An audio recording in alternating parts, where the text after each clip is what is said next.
Si abres tu Biblia de nuevo en Primera de Pedro, quisiera resaltar un versículo que al final hemos leído, versículo 12, Primera de Pedro, capítulo 5, versículo 12. Observa que después de que, movido por el Espíritu Santo, Pedro esté resaltando el sufrimiento y la actitud que el creyente debe tener en medio del sufrimiento, de la prueba, que no es algo extraño que nos ha sobrevenido, debemos regocijarnos y debemos de glorificar al Señor en medio de la prueba. Dice el versículo 12, os escribo brevemente exhortando y testificando que esta es la verdadera gracia de Dios. Capítulo 5, versículo 12, Primera de Pedro, que esta es la verdadera gracia de Dios. La gracia de Dios es tan amplia y tan gloriosa que aún el sufrimiento forma parte de la voluntad de Dios en la gracia. Primera de Pedro 5, 12, ¿verdad? Al final os he escrito brevemente exhortando y testificando que esta es la verdadera gracia de Dios. La gracia de Dios no es librarte del sufrimiento, la gracia de Dios es guardarte en medio del sufrimiento y proveerte la seguridad, el gozo y todo lo necesario para enfrentar los ataques del diablo. En esta mañana, esta será la idea de nuestra meditación que estará en Efesios capítulo 6. Acompañadme a Efesios capítulo 6. Y vamos a leer desde el versículo 10 hasta el 20. Efesios capítulo 6, versículo del 10 al 20. Dice así la palabra del Señor. Efesios 6, versículo 10. Por lo demás, fortaleceos en el Señor y en el poder de su fuerza. Revestíos con toda la armadura de Dios para que podáis estar firmes contra las insidias del diablo. Porque nuestra lucha no es contra sangre y carne, sino contra principados, contra potestades, contra los poderes de este mundo de tinieblas, contra las huestes espirituales de maldad en las regiones celestiales. Por tanto, tomad toda la armadura de Dios, para que podáis resistir en el día malo, y habiéndolo hecho todo, estar firmes. Estad pues firmes, ceñida vuestra cintura con la verdad, revestidos con la coraza de la justicia, y calzados los pies con el apresto del Evangelio de la paz. En todo, tomando el escudo de la fe, con el que podréis apagar todos los dardos encendidos del maligno. Tomad también el yelmo de la salvación y la espada del Espíritu, que es la palabra de Dios. Con toda oración y súplica, orad en todo tiempo, en el Espíritu, y así velad con toda perseverancia y súplica por todos los santos. Y orad por mí, para que me sea dada palabra al abrir mi boca a fin de dar a conocer sin temor el misterio del Evangelio, por el cual soy embajador en cadenas, que al proclamarlo hable con denuedo como debo hablar. Oremos. Señor, necesitamos de ti para entender tu palabra por medio de la obra de tu Espíritu. Señor, creemos en el poder de tu Espíritu, en el poder de tu palabra para confrontar nuestros corazones, para consolarnos, para revelarnos lo que hay escondido en las dobleces de nuestro corazón. Señor, confiamos en el poder de tu palabra, que es la verdad absoluta, que alumbra nuestro entendimiento. Pero, Señor, también confiamos en el poder de tu Espíritu para hacernos entender tu voluntad y para capacitarnos a la hora de ponerlo en la práctica en nuestras vidas. Y Señor, fortalece nuestros corazones y trae salvación al que esté sin Cristo. Te lo pedimos todo esto en el nombre de nuestro Señor Jesucristo. Amén. En primer lugar, observa el versículo 10 que encontramos un mandato que llama a todos los creyentes a fortalecerse con la armadura de Dios en el Señor. Dice esa palabra al principio del versículo 10, por lo demás, es decir, a partir de ahora, desde este momento. ¿Qué significa? Capítulo 4, versículo 1, observa que dice, os ruego que andéis como es digno de la vocación con que fuisteis llamados. Capítulo 4, versículo 17, que ya no andéis como los otros gentiles. Capítulo 5, versículo 1, sed pues imitadores de Dios como hijos amados. Así que Pablo concluye su carta mostrándonos cómo es la manera de vivir del creyente. Nuestra nueva vida en Cristo implica dejar de vivir como antes vivíamos. Pero nos manda a llevar un patrón de vida diferente y en dependencia de la fortaleza del Señor. Así que encuentras un mandato, versículo 10, fortaleceos en el Señor. Fortaleceos en el Señor. Esa palabra fortaleceos significa haceos fuerte, volveros capaz. Y esto implica que el verbo está en un mandato directo, en un tiempo presente, es decir, continuamente en tu vida, debes estar fortaleciéndote, volviéndote capaz, pero observa que ese verbo está en voz pasiva. El verbo en voz pasiva lo que nos indica es que tú no puedes fortalecerte a ti mismo. Debes buscar la fortaleza fuera de ti. Es una responsabilidad y un mandato que tú tengas que buscar fortalecerte. Pero eres tú el receptor de la fortaleza que no está en ti.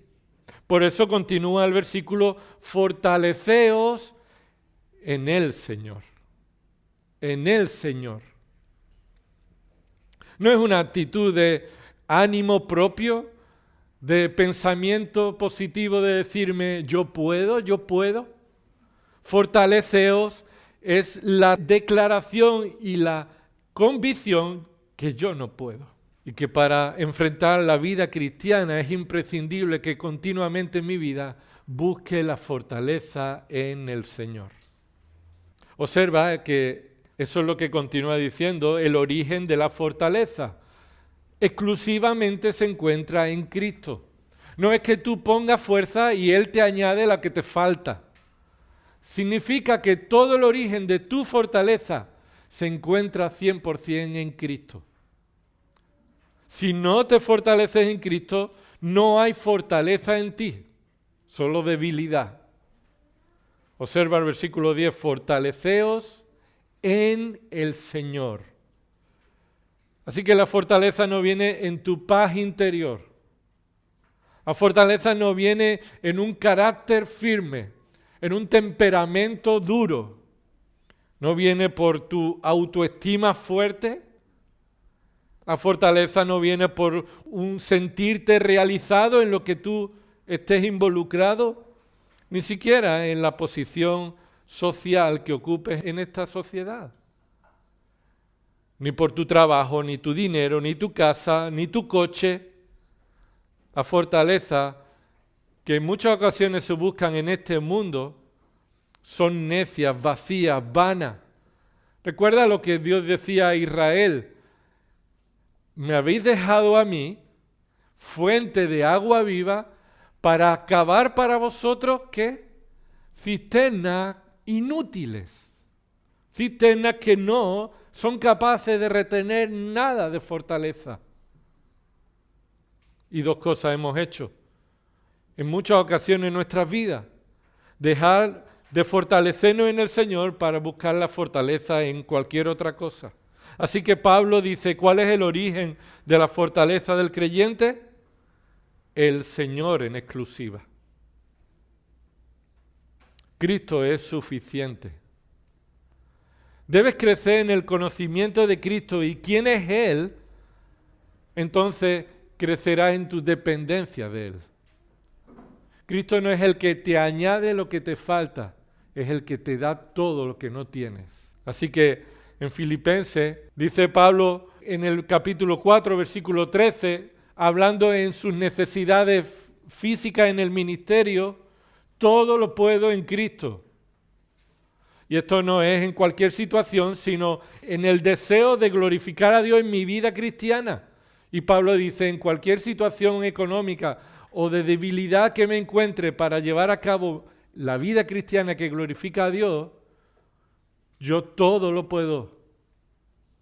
Todo lo puedo. Pero Pablo dice que todo lo puede en dependencia de Cristo, que es el que me fortalece. Estamos perdidos y la llevamos clara si queremos vivir la vida cristiana en dependencia de nuestro ánimo, de nuestra fuerza. No de nuestra fuerza de voluntad o del apoyo que el mundo me ofrece, ya sea de amistades, ya sea de los consejos que el mundo da, incluso a veces consejos que un no creyente te pueda dar y puede parecer que es un buen consejo. No hay fortaleza si no estás en Cristo. Y en muchas ocasiones, como Pedro estaba diciendo, no echamos nuestra ansiedad sobre Él, sino que cargamos nuestra ansiedad o pretendemos cargarla sobre personas o sobre cualquier otra cosa que no es Cristo. El comienzo y el final, la suficiencia de tu fortaleza, si eres un verdadero hijo de Dios, está en exclusivamente dependencia de Cristo. Y es lo que ahora va Pablo a explicar, porque no es un concepto metafórico, no es un concepto extraño o espiritual que no puede ser llevado a la práctica. Pero ahora continúa diciendo y poniendo la atención que fortaleceos en el Señor, pero añade, observa, añade también la característica del poder, de la fuerza que está en el Señor. Versículo 10, fortaleceos en el Señor y en el poder de su fuerza. Así que lo que Pablo está diciendo es fortaleceos en el Señor y especialmente poner la atención que Él no es el Señor débil de la cruz, el débil que está guardando silencio delante de Pilato, sino Él es el Señor, aquel que ha sido sostenido y ha mostrado el poder de su fuerza. Ahora, la pregunta es, ¿qué quiere decir con poder de su fuerza? Dios guió aquí a Pablo por medio del Espíritu Santo para utilizar dos palabras, poder y fuerza. Son palabras sinónimas y que en ocasiones se utilizan para reforzar la idea, para elevar el pensamiento. Poder y fuerza nos están llamando la atención a la calidad de la fortaleza que encontramos en Cristo. Cuando te fortaleces en el Señor, adquiere el mayor poder del universo. No estás adquiriendo un poder especial o que pueda ser comparado a cualquier fuerza o calidad, sino es el poder único, insuperable, la eficacia de su poder, la fuerza, la intensidad de su poder. Mira en esta misma carta como Pablo resalta este poder, capítulo 1, versículo 9. Aquí Pablo nos está diciendo la calidad de este poder. Capítulo 1, versículo 19. Y Pablo está orando para que vuestro corazón sea iluminado y para que sepáis tres cosas. Versículo 18. ¿Cuál es la esperanza de su llamamiento? Para que sepáis una segunda cosa. ¿Cuáles son las riquezas de la gloria de su herencia en los santos? Y la tercera cosa, versículo 19. ¿Cuál es la extraordinaria grandeza de su poder? Así que Pablo está diciendo que el creyente Ha sido salvado, pero no ha llegado a conocer por medio del nuevo nacimiento, todavía no ha llegado a entender cuál es el gran y sobreeminente poder de la fuerza de Dios. Supereminente dice en algunas versiones, o extraordinaria. Eso significa la cantidad de poder. Un poder sin límite. No se agotará el poder de Dios que fortalece al creyente.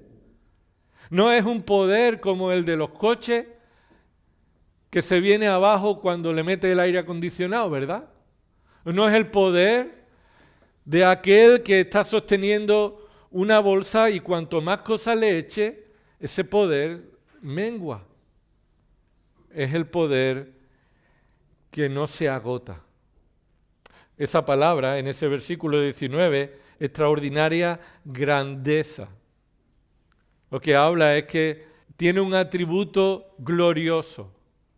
No puede ser comparado con el poder del mundo, ni de la naturaleza, ni el poder de los animales, ni el poder del hombre. El poder es tan grande como Dios mismo.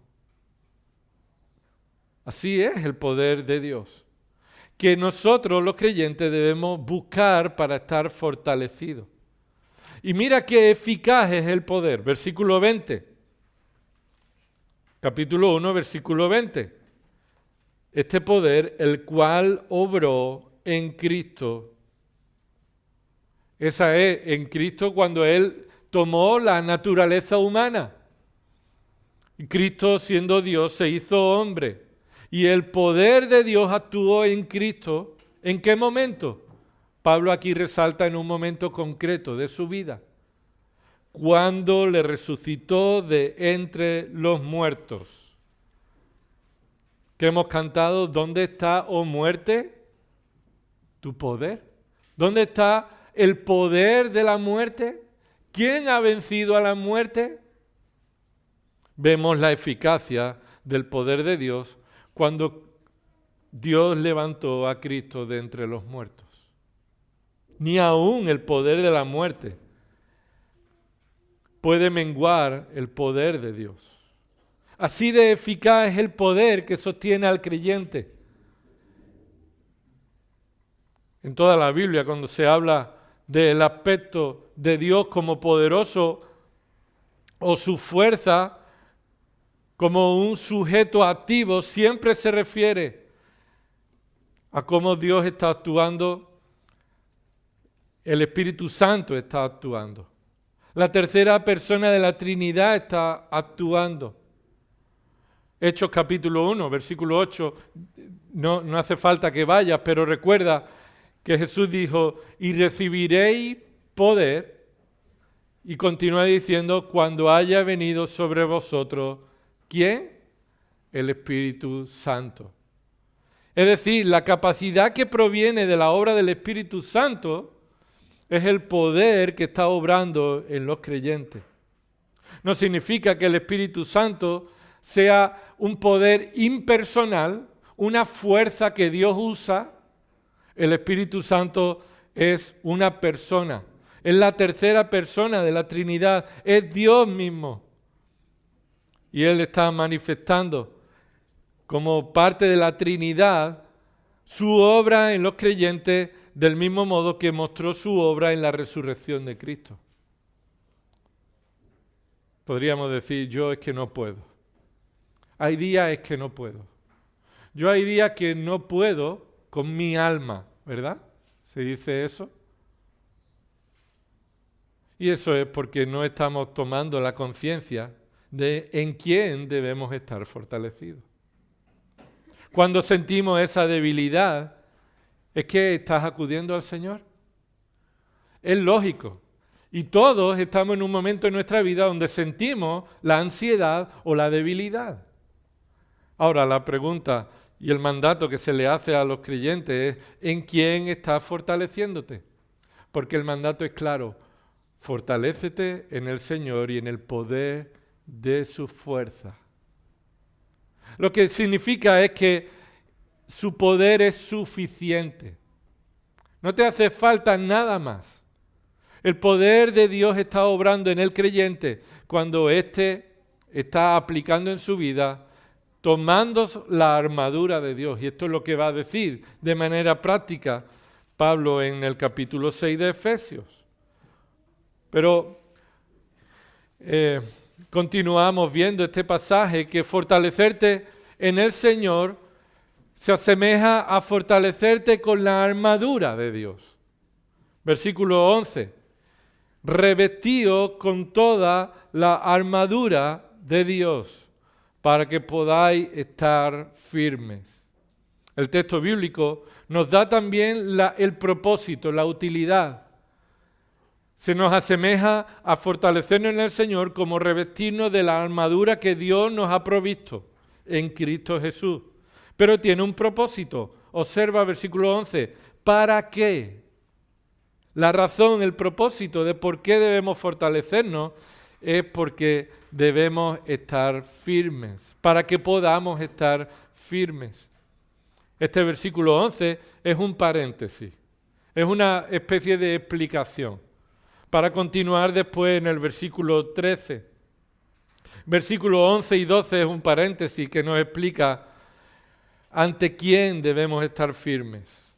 Versículo 13, tomad toda la armadura de Dios para que podáis resistir en el día malo y habiendo acabado todo, estar firmes. Observa cómo se repite esta idea en estos dos versículos, versículos 11 y 12 y 13. Debemos estar firmes, debemos resistir en el día malo, debemos estar firmes. Y se nos ha dado el poder y la fortaleza en Cristo Jesús para llevar a cabo estas dos realidades. Debemos vestirnos y tomar. Hay dos verbos ahí en imperativo, versículo 11, revestíos o vestíos. Versículo 13, por tanto, tomad.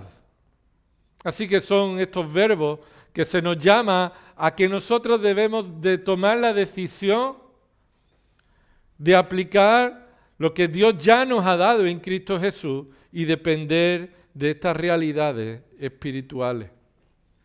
En primer lugar, veamos qué significa resistir o estar firme. Versículo 11.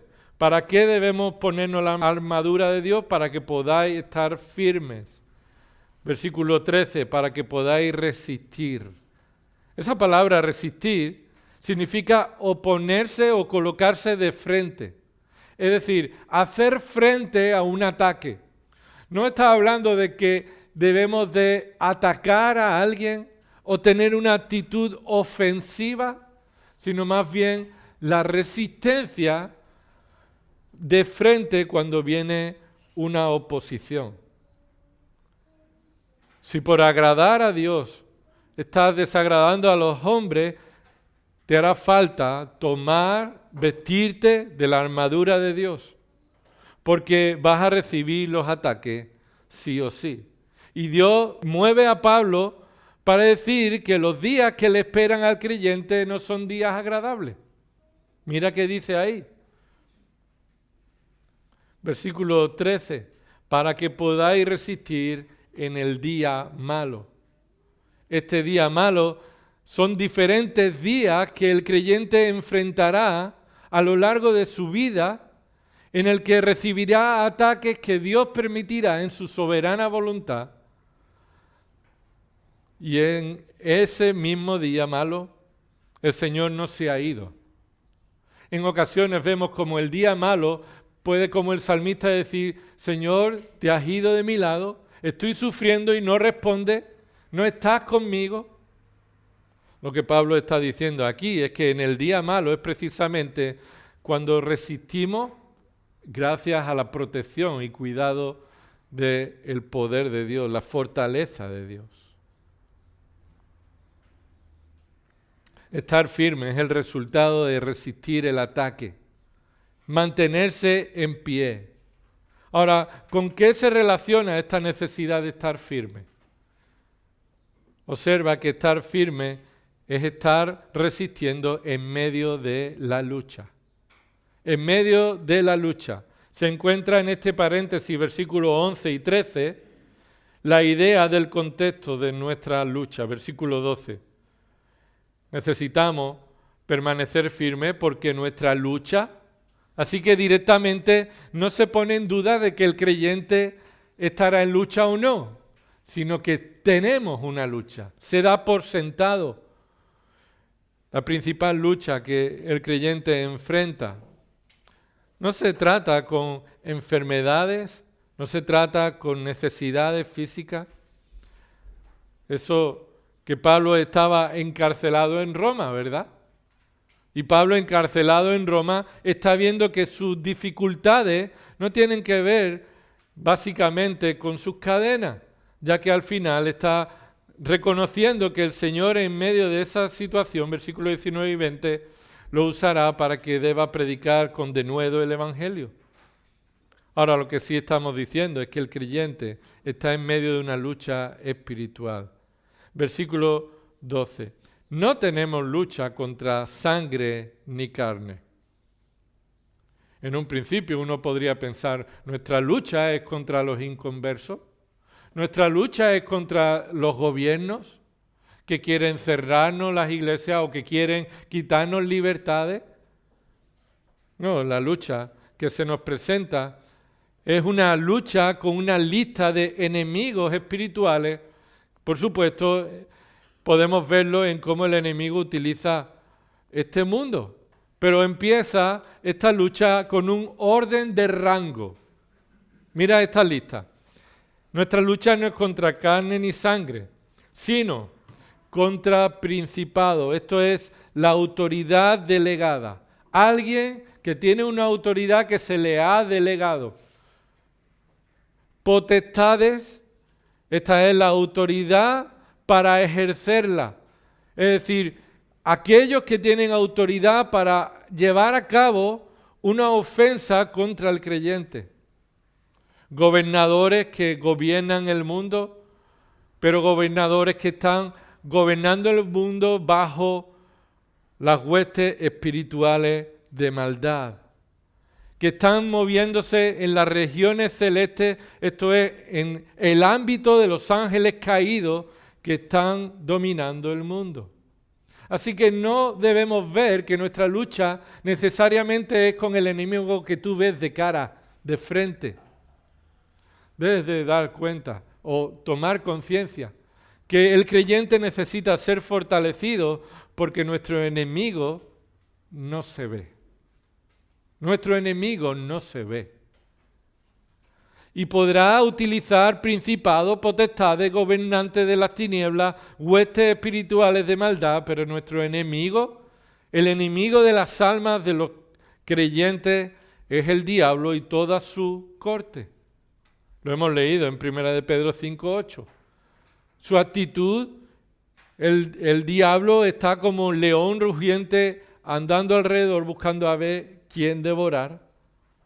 Así que nuestro enemigo ya está identificado, pero no es un enemigo que tú puedas ver.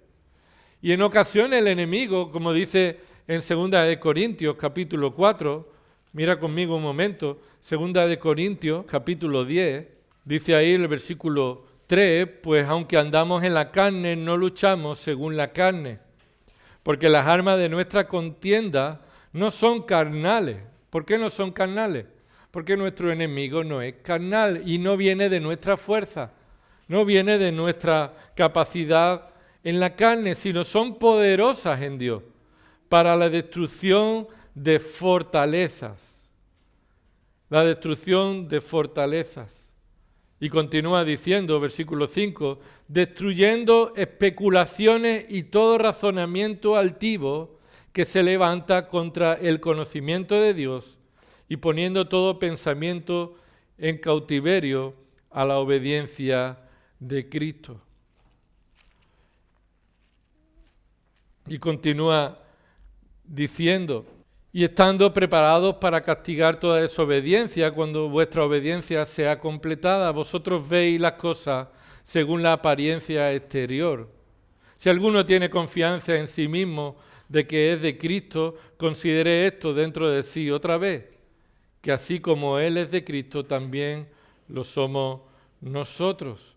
Pues aunque yo me gloríe más todavía respecto de nuestra autoridad, que el Señor nos dio para edificación y no para vuestra destrucción, no me avergonzaré. Aquí lo que se nos está diciendo es que el creyente debe enfrentar la lucha contra todo pensamiento que se levanta contra Cristo, que viene del príncipe de la mentira, el padre de mentira. Así que nuestro enemigo no es solamente personas físicas, sino ideológicas, pensamientos altivos, engaños, mentiras que se mezclan y se introducen en la verdad de la palabra de Dios. Ahora, a continuación, estamos en una lucha espiritual y por eso necesitamos ser fortalecidos en el Señor y en el poder ilimitado y eficaz de su fuerza. ¿Cómo debemos ser fortalecidos? Efesios 6, volvemos de nuevo. Somos fortalecidos en 6 elementos de la armadura de Dios. ¿Cómo puedo poner en práctica el ser fortalecido en el Señor? 6 elementos de la armadura del Señor. Como hemos dicho antes, la fortaleza se encuentra exclusivamente en Cristo y exclusivamente en el poder eficaz e ilimitado de su fuerza. Por tanto, todos tenemos elementos en común en Cristo Jesús para sostener en el día malo y para mantenernos firmes en los ataques del diablo. En primer lugar, sé fortalecido con la verdad en Cristo. Versículo 14. Estad pues firme, ceñida vuestra cintura con la verdad. Toda la revelación de Dios es verdad. Es cierta, la verdad absoluta existe y se encuentra en la palabra de Dios. Es el modo por el que somos santificados. Y Jesús oró, santifícalo en tu verdad, tu palabra es verdad. Y es cuando el Espíritu de verdad, Jesús oraba también, Él nos guiará a toda la verdad. Y primera de Pedro, capítulo 1, versículo 13, Pedro dice, ceñid los lomos de vuestro entendimiento con la verdad. Así que nuestros lomos están ceñidos y deben estar ceñidos con la verdad. Ahora, aquí Pablo, versículo 14, Efesios 6, 14, aquí no se está refiriendo exclusivamente a la verdad de la palabra de Dios. Esa palabra que se utiliza aquí se refiere a la veracidad, a la falta de hipocresía, a la veracidad, a lo genuino, a lo que es cierto, a lo que es realidad. Tú no puedes resistir los ataques del diablo si en tu comportamiento y en tu vida vives en la hipocresía. Serás pillado. Por ahí viene la debilidad en la vida del creyente. Cuando está aparentando y manteniendo una falsedad en su apariencia, en su trato, en su manera de comportarse, en su manera de hablar. Si eres aquí una cosa y allí otra, hay una debilidad en tu vida y ahí el diablo te pillará. Así que lo que Pablo está llamando a los creyentes es que vivamos ciñendo los lomos con nuestra actitud de sinceridad y veracidad. Aquí en el capítulo 1 de Efesios, versículo 13. Capítulo 1, versículo 13. Dice, en él también vosotros, habiendo oído la palabra de verdad del evangelio de vuestra salvación. Así que fue nuestro origen, el evangelio de nuestra salvación fue un mensaje, una palabra cierta, confiable. Ahora, ¿cómo es tu vida? ¿Estás fortaleciéndote en el evangelio confiable y estás llevando tu vida a una apariencia o a una veracidad? El creyente debe fortalecerse en el Señor huyendo de un corazón con doblez, de un corazón con apariencias. Debe ser genuino delante del Señor y delante de los demás. Debes vivir en base a la confiabilidad del Evangelio y no vivir en la apariencia y la hipocresía. Así que está ceñida tu cintura con la veracidad, con la realidad de lo que dice y lo que cree, lo estás poniendo en práctica. En segundo lugar, sé fortalecido con la justicia en Cristo. La justicia en Cristo. Versículo 14. Revestidos con la coraza de justicia. La coraza es lo que protege el tronco en la armadura de un soldado, lo que protege las partes más sensibles, los hombros. Estaba formado en aquella época por escamas de metal para permitir un movimiento ágil. Y esta es la protección de los órganos vitales. Casi el 90% de los golpes vendrían ahí. Ahora dice ahí que la justicia es lo que protegerá la mayor parte de tu propia vida. ¿Qué significa con la justicia, la coraza de la justicia? Por supuesto, en primer lugar, significa la justicia que se te ha atribuido a ti. Por supuesto, la justicia es la justicia de Cristo, la perfecta justicia que el creyente ha sido declarado justo delante de Dios.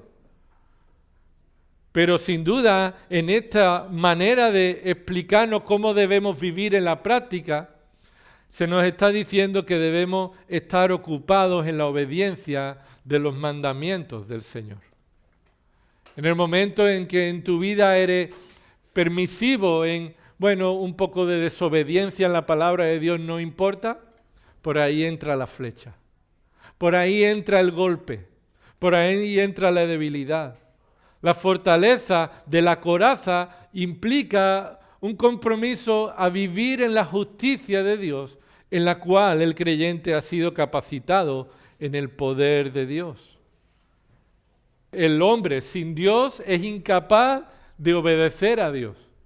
Pero el creyente, por la obra del Espíritu Santo, ha sido capacitado para poner en su vida en práctica lo que Dios manda.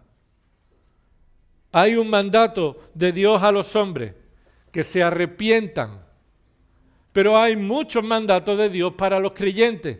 Y debemos los creyentes poner en práctica de manera sincera la justicia de Cristo.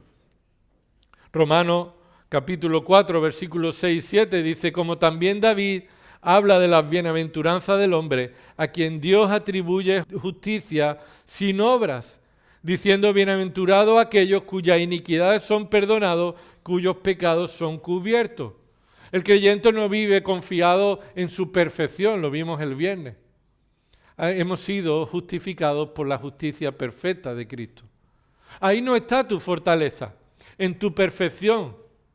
Pero eres fortalecido en la vida cristiana ante los ataques del enemigo cuando tu vida refleja la obediencia que en el poder del Espíritu puedes hacer. Capítulo 4 de Efesios. Pablo aquí está diciendo, versículo 23, que seáis renovados en el espíritu de vuestra mente. Esta es la obra del Espíritu Santo por la palabra de Dios que renueva nuestra mente. Versículo 24, y os vistáis del nuevo hombre, el cual en la semejanza de Dios ha sido creado en la justicia y santidad de la verdad. Lo que está diciendo es que el creyente debe vivir revestido de lo que Dios le ha provisto. ¿Y qué es lo que Dios le ha provisto? Que por medio de la verdad él pueda vivir en justicia y en santidad. Así que para estar fortalecido y resistir los ataques del enemigo, el creyente debe estar ocupado y preocupado en dependencia del Espíritu y del Señor para obedecer su palabra. Y no para ignorar que todo pecado, aún al creyente, le traerá a consecuencias. Ser fortalecido en la justicia que encontramos en Cristo nos lleva a vivir conforme a la imagen de Cristo. Nos lleva a vivir conforme a la vida perfecta de Cristo hasta que lleguemos a su gloria. ¿Cómo es fortalecido el creyente? En tercer lugar, versículo 15. El creyente es fortalecido ante los ataques del enemigo con el Evangelio de la paz en Cristo. Con el Evangelio de la paz en Cristo. Versículo 15, y calzados los pies con el apresto del Evangelio de la paz. Esa palabra, apresto, significa la disposición. La disposición, estar preparado con el Evangelio. No es solamente estar sembrando el Evangelio, sino en cada paso que tú estás dando, lo estás dando a la luz del Evangelio que te salvó. El Evangelio no es para salvarte solamente. El Evangelio es para marcarte el camino y guiarte en las decisiones de la vida. ¿Cómo debo vivir en justicia? Por medio del Evangelio de Cristo, que son las buenas obras que Dios preparó de antemano para que anduviéramos en ellas.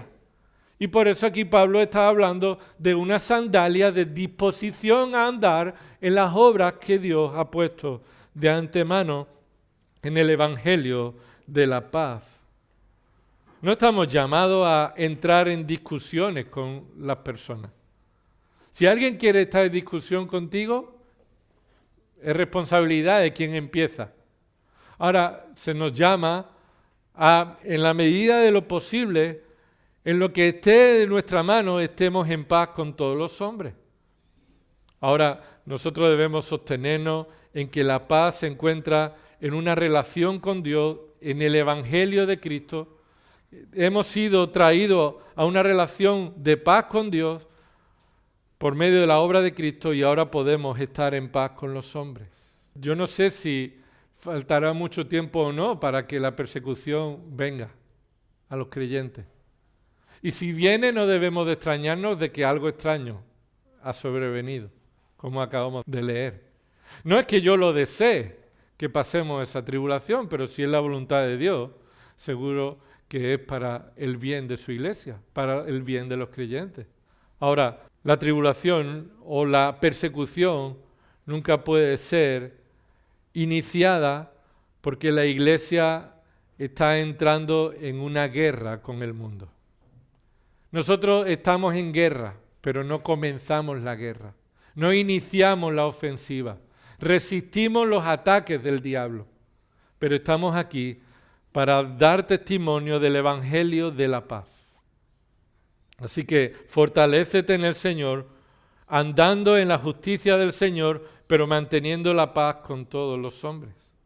Y si en fidelidad al Señor alguien se te coloca como enemigo tuyo, ese es el resultado de vivir en este mundo de enemistad. Si esto hicieron con el Señor Jesucristo, ¿qué debemos de extrañar que harán con nosotros? Ahora, debemos fortalecernos porque el Evangelio de la paz es nuestro ejemplo y testimonio. ¿Qué hizo Jesús cuando lo arrestaron? Aún él teniendo autoridad para llamar a una legión de ángeles y venir y librarlo, él enmudeció y calló su boca. Esa es la actitud del creyente. Debe mantener la paz con los demás por medio de reflejos de la paz que hemos recibido en Cristo. Así que ser fortalecido con una actitud y un ejemplo que refleja el Evangelio de la paz. En cuarto lugar, ser fortalecido con la fe en Cristo. Con la fe en Cristo. Versículo 16. En todo, y ahí se está recalcando de nuevo, Pablo está diciendo, no te dejes ninguna parte de la armadura, la necesitas completa. No es que debas coger un trozo de esa armadura, sino en todo y en toda situación, el escudo también es necesario, tomando el escudo de la fe. El escudo en aquella época era un escudo grande que protegía todo el cuerpo. Así que ese era el escudo que a veces vemos en películas donde los romanos se podían proteger, ¿verdad? Y hacían esa tortuga protegiéndose, no sé si viste Asterio Obelix, pues eso que se mueven así los romanos como una tortuga, ese es el escudo que Pablo está tomando aquí como idea. Un escudo que protege íntegramente al creyente. Ahora, el escudo de la fe nos protege de los dardos encendidos del enemigo. Y estos son ya no solo mentiras y ataques, estos dardos encendidos son tentaciones que vienen, pruebas que vienen a nuestra vida para hacernos daño, flechas encendidas que se clavan y quedan ahí doliendo y doliendo. ¿Cómo es que nosotros debemos protegernos? El escudo es el escudo de la fe.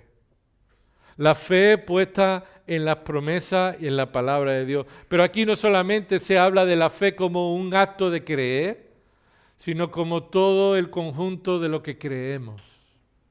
Debes crecer en la fe, no solamente en la fe como el acto de creer, sino en el conocimiento y ampliando la unidad de todo lo que creemos. Y ese es el propósito que Pablo estaba diciendo en el capítulo 4, un poco más atrás. Capítulo 4, esta es la nueva vida en Cristo, y Dios, Cristo Jesús, Él constituyó a algunos apóstoles, a otros profetas, a otros evangelistas, a otros pastores y maestros. Versículo 12, Efesios 4, 12, a fin de capacitar a los santos para la obra del ministerio, para la edificación del cuerpo de Cristo. Versículo 13, hasta que todos lleguemos a la unidad de la fe.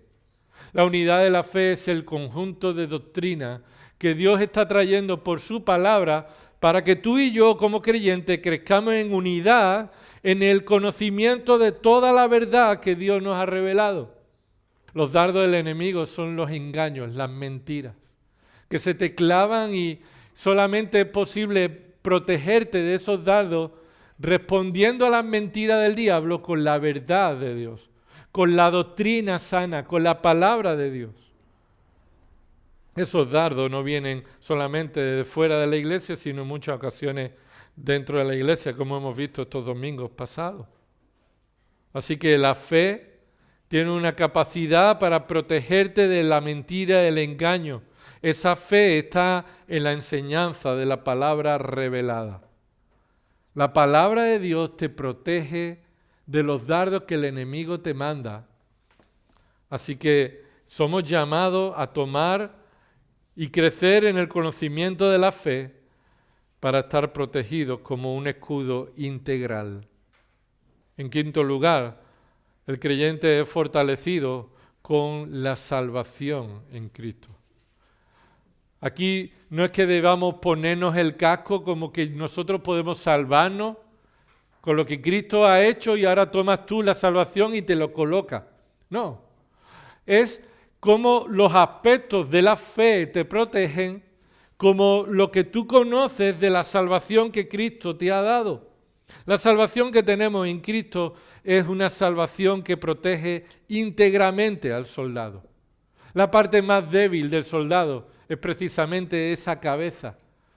Te pueden cortar un brazo al soldado, ¿verdad? Le pueden cortar una pierna, hacer un rajón, pero como te corten a esta altura, o como el golpe sea íntegro en la cabeza, se acabó. Así que Pablo está llamando que la parte más débil es protegida por la obra de Cristo. Nuestra salvación no está asegurada si tú te mantienes firme en tu fuerza, sino en base a la salvación con la que Dios te protege, te cuida, te preserva. Este yelmo, este casco de la salvación, aquí se refiere a Cristo Jesús, el cual en la cruz y en la resurrección, Él hizo realidad la salvación eficaz y definitiva para el verdadero creyente. El verdadero creyente fortalece de manera íntegra todos sus pensamientos, todos los ataques que puedan venir a la mente por medio de quién es su Salvador. ¿En base a qué ha sido salvado? La mentira del enemigo es hacernos pensar que nuestra salvación todavía no es segura, que todavía está por ver si somos salvos. El verdadero creyente está seguro de su salvación. Probablemente no esté seguro de cuándo te salvaste, o cuándo el Señor te salvó, más bien. Yo no sé exactamente qué día y qué hora. Probablemente yo pensaba que fui salvado en un momento de mi vida donde yo hice una oración o yo tuve esta experiencia, pero a medida que estoy creciendo en el conocimiento de Dios digo, lo más probable es que yo en ese tiempo todavía no fuera salvado. Y mira, no importa cuando fuiste salvado. Lo que importa es qué sabes de la salvación hoy. Y la seguridad de tu salvación, ¿en quién está? Y si solo en Cristo está tu salvación, si solo por gracia tú no fuiste salvado por tu destreza, sino por su justicia, por su perfección, si has sido salvado por gracia, por medio de la fe que Dios te proveyó, una obra consumada, Él en la cruz dijo, se pagó todo. Si tú sabes que nada ni nadie te puede separar de la salvación que Cristo te dio, estás fortalecido en medio de la lucha que el diablo traerá de las dudas. ¿Seré salvo o no seré salvo?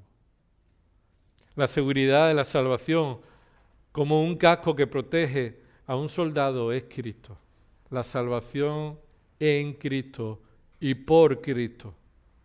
En sexto lugar, fortalécete con el Espíritu. Y aquí se especifica con la palabra de Cristo. Y de alguna manera hay aquí repeticiones, la verdad, el Evangelio de la paz, la fe, la salvación, y de alguna manera aquí como que Pablo quiere cerrar las dudas. Todo lo que la palabra de Dios es en lo que el creyente debe fortalecerse. La palabra de Dios es suficiente. Incluso es la única en estos elementos de protección que es ofensivo. Todo lo demás te protege. La espada es lo único que uno utiliza para atacar. Ahora lo que aquí está diciendo es que esta espada es nuestra respuesta a los ataques. ¿Cómo respondió Jesús en la tentación? Esa fue su espada. Escrito está. ¿Cómo respondemos nosotros a los ataques en nuestra vida cristiana? Yo creo. ¿O qué piensas tú? Cuando nuestra respuesta debe ser, escrito está. La palabra de Dios es viva y eficaz. Es más cortante que toda espada, cualquier espada que se haya fabricado de 2 filos. Una espada que penetra hasta el fondo, que discierne tu pensamiento, que saca a la luz todas tus intenciones y que santifica al creyente y que protege al creyente. Esta es la poderosa arma de Dios, con la que tú debes estar protegido, pero debes tener la destreza del conocimiento de su palabra. Debes afilar la espada. Debes estar acostumbrado a usar la espada. Debes leer la palabra de Dios. Debes memorizar la palabra de Dios. Debes creer la palabra de Dios, interpretarla adecuadamente para poder después responder a los ataques diciendo, escrito está. En lugar de decir yo creo o me dijeron, para terminar todo esto se resume en una actitud de dependencia en oración. Versículo 18. Con toda oración, ahí eso Pablo está resumiendo y regando que toda esta actitud de tomar la armadura de Dios debe estar en oración y súplica continua, en todo tiempo, en el Espíritu. Es decir, en dependencia del poder del Espíritu, de la dirección del Espíritu. Y así velad. ¿Cómo velamos? Cuando estamos orando. Cuando oramos por cosas concretas. Hermanos, a veces oramos de manera muy general. A veces nada más que oramos por la comida. Pero ¿qué cosas concretas estás orando? ¿Cuál es tu lista de oración? ¿Tienes una lista de oración? ¿Estás orando en todo tiempo por las cosas que sabes que son debilidades, que necesitas del Señor? Esa es nuestra mayor debilidad. No oramos en todo tiempo. No suplicamos en todo tiempo. No lo hacemos en el Espíritu. No lo hacemos bíblicamente. Debemos perseverar. Debemos estar velando y perseverando y suplicando por todos los santos. No solamente la oración por ti y por tu familia. ¿Tienes una lista de oración por cada uno de los hermanos de Alcosa? ¿Estás orando por cada uno de nosotros? ¿Oramos unos por otros? Así que esto no es una lucha individual, sino nos encontramos que debemos apoyarnos unos a otros en oración. Y Pablo no está excluido de esta necesidad. Dice versículo 19, por mí, y por mí, y por mí, y orad por mí. Y no está diciendo para que yo sea librado, sino para que yo en la circunstancia que me encuentre, yo pueda glorificar al Señor predicando el Evangelio. Aquí Pablo no está diciendo para que yo sea librado. Mira lo que dice, versículo 19, para que me sea dada palabra al abrir mi boca a fin de dar a conocer sin temor el misterio del Evangelio. Señor, ayúdame que en cada situación que yo me encuentre, yo pueda decir con mi boca lo que el Evangelio de Dios es. Y conforme a la voluntad de Dios. Y Pablo, aún con el conocimiento que Pablo tiene, le pide a los creyentes, orad por mí, que me sea dada palabra. Debemos orar unos por otros. Debemos orar por los pastores, para que les sea dada palabra conforme a la voluntad de Dios, conforme a la palabra revelada. Debemos estar orando en dependencia. Concluimos. ¿En qué o quién te está fortaleciendo? ¿En qué o quién te está fortaleciendo? ¿Reconoces que necesitas ser fortalecido? Cuando estás en una situación de debilidad, ¿a quién buscas? ¿Dónde estás poniendo tu esperanza? Al único a que debes acudir es a Cristo. Y si acudes a Cristo y a alguien más, ya no estás acudiendo a Cristo. Ya estás en debilidad. Ya estás cavando cisternas rotas que son inútiles. O es con Cristo o es sin Cristo. El creyente es llamado en un mandato divino a fortalecerse en el Señor porque su poder y su fuerza es eficaz y suficiente. Y nuestra lucha es una lucha espiritual que requiere de toda la armadura espiritual que Dios nos ha provisto en Cristo. Así que fortalezcámonos, hermanos, y oremos unos por otros, para que sea el Señor nuestro refugio único y exclusivo. Confesemos delante del Señor nuestra debilidad. Oremos. Señor, te damos gracias, porque tú nos has provisto en Cristo Jesús una armadura eficaz. Nos has provisto, Señor, por el poder de tu Espíritu, una fortaleza de la cual nadie nos podrá apartar. Señor, pero a medida que estamos creciendo en tomar tu armadura, Señor, estamos siendo dañados por ataques, Señor, y estamos sufriendo. Señor, te pedimos, Padre, que a la luz de tu palabra que hemos escuchado en esta mañana, reconozcamos, Señor, que no estamos fortaleciéndonos en ti como debiéramos.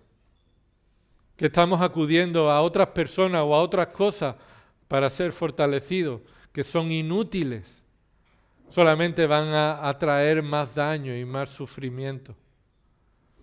Señor, te pedimos, Padre, que en el poder de tu Espíritu Santo nos hagan más dependientes de Cristo, de la salvación que en Él tenemos, de su justicia, de la veracidad, del Evangelio de la paz, de la oración, de la fe, de toda tu palabra. Señor, que de esa manera podamos resistir en los días malos. Gracias porque tú proteges a tu iglesia y nuestra salvación no depende de nosotros, sino de la fidelidad de tu obra. La salvación te pertenece a ti, Señor. Y gracias por haber provisto en Cristo Jesús de todo lo necesario. Queremos darte gracias por esta oportunidad también de participar del pan y del vino. recordando que fue por precio que fuimos salvados y que fue por precio que estamos siendo salvados, que estamos siendo sostenidos y preservados. Que nada ni nadie nos pueda apartar de ti, porque Cristo derramó su sangre y pagó el precio de nuestra condena, y ahora hemos sido librados y somos hechos hijos tuyos. Señor, este pan, este vino que nos trae a la memoria y representa el cuerpo y la sangre de Cristo. Señor, queremos meditar en Él y acudir a Él y depender de Él. Y Señor, esto solo es posible por la obra de tu Espíritu en nuestras vidas. Señor, que participemos de este pan, este vino dignamente, con plena conciencia de la obra de Cristo. Y que tú traigas salvación a aquellos que no han confesado su pecado delante de ti. Señor, que tú traigas también restauración a aquellos que estaban descansando en su fuerza en otras cosas que no es Cristo. Todo esto oramos, Señor, en el nombre de Cristo y por sus méritos. Amén.